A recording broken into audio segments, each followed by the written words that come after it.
Looking for a place to order round with fast shipping? Many first-time gun owners have been reaching out with questions about round types and what to buy. For anyone in that group, here's a helpful guide. The focus will be on handgun rounds, but much of this applies to rifle rounds as well.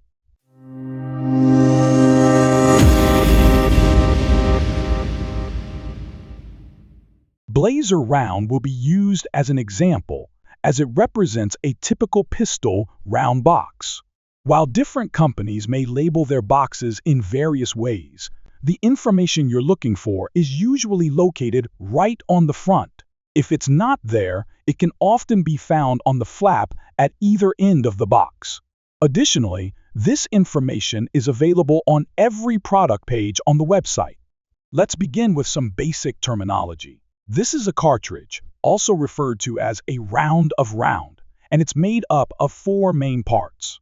At the top is the bullet, followed by the case, then the primer at the bottom, and inside the case is the gunpowder, or propellant.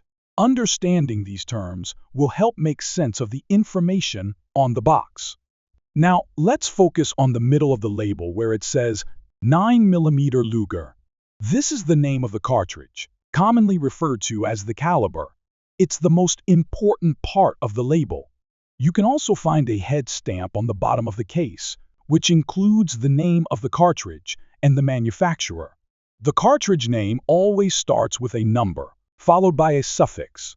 The number represents the bullet's diameter, either in inches or millimeters, and the suffix distinguishes different cartridges that share the same bullet diameter.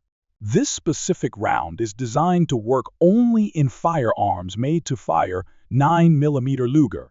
I've chosen this caliber for the example because it's the most popular handgun caliber in the US, and it can be a bit confusing compared to other calibers since it goes by multiple names.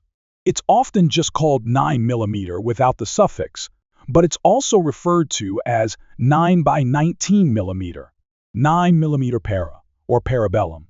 Other variations like 9mm short or 9x18 are not the same cartridge and won't work in a gun designed for 9mm Luger.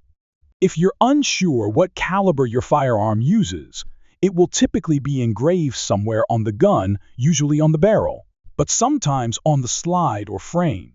Trying to load a round that's the wrong caliber typically won't fit, but in some cases, it might appear to fit, and firing it can damage the firearm, potentially injuring the shooter. So it's crucial to get this part right. Once the correct caliber is chosen for your gun, you're good to go. The gun should function properly, and you can start practicing. However, there's still more to consider, so let's continue. On the top right of the box flap, you'll see the number of rounds in the box, 50 in this case. Rounds typically come in boxes of 20, 25, or 50 rounds. Below that, it mentions brass case. The majority of cartridge cases are made of brass, although steel cases are also common. Steel cases have a dull gray or brownish color, and this type of round is generally cheaper than brass. While steel case rounds can sometimes be less reliable in certain guns, it's usually fine to use. Cases with a shiny silver appearance aren't steel. They are brass cases with a nickel plating, which is often used in premium self-defense rounds. Next, we have the phrase center fire cartridges. This means that the primer is located in the center of the case head. Most rounds are center fire, with the main exception being a .22 long rifle, which is a popular choice for beginners. A .22 long rifle is a rimfire cartridge, where the primer is located around the edge of the case's rim instead of the center. Under the caliber, you'll see 115 grain. This is the weight of the bullet, and I'll explain more about that shortly. Below that, it says FMJ, which stands for full metal jacket, the bullet type. Most pistol rounds use one of 2 types of bullets, FMJ, meaning full metal jacket, or hollow point. FMJ, also called ball round, consists of a lead bullet covered by a copper jacket. In this case, the bullet is a round-nose FMJ, although some can have a flat tip. If you're using a semi-automatic pistol, FMJ is the type of round you'll likely be using 99% of the time, and it's primarily meant for practice and target shooting. The other type of bullet you should know is JHP, or jacketed hollow point, often just referred to as hollow points. These are typically lead bullets with a copper jacket, but with a hollowed-out tip. Hollow points are commonly used for self-defense and sometimes hunting.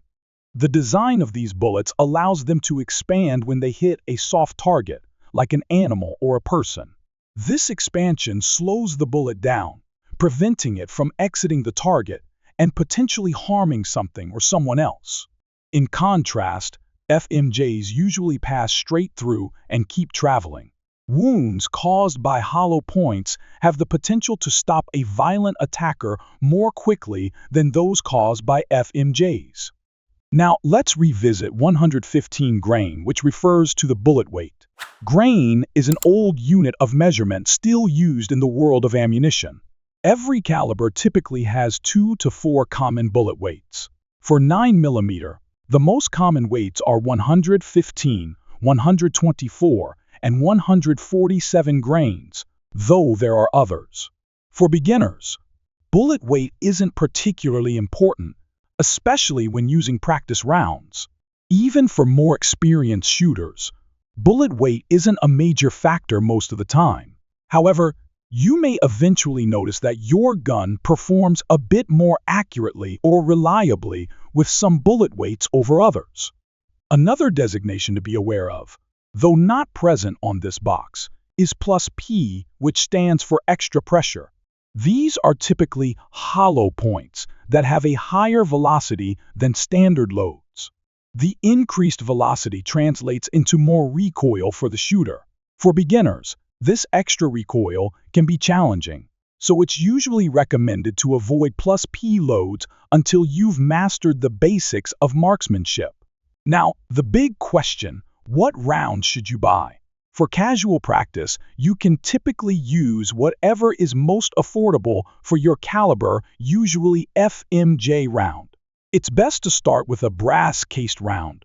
Once you're sure your gun functions reliably with brass and doesn't experience malfunctions, you could consider trying a steel-cased round to save a little money. Additionally, always stick with a reputable, factory-made round. Avoid buying random, unknown rounds that might come in a plastic bag at local gun shows, as the quality can vary significantly.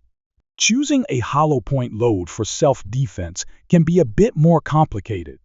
Gun enthusiasts often debate endlessly about which loads are most effective and why, making it easy to get lost in the details. However, it's important to remember that your ability to hit the target is far more important than the specific round you use. The key is that the round functions reliably in your firearm and hits close to where your sights are aligned at close range. Beyond that, everything else is secondary. If you're looking for a simple starting point, I typically recommend Federal HST, Speer Gold Dot, or Hornady Critical Duty or Critical Defense. These brands have a solid track record.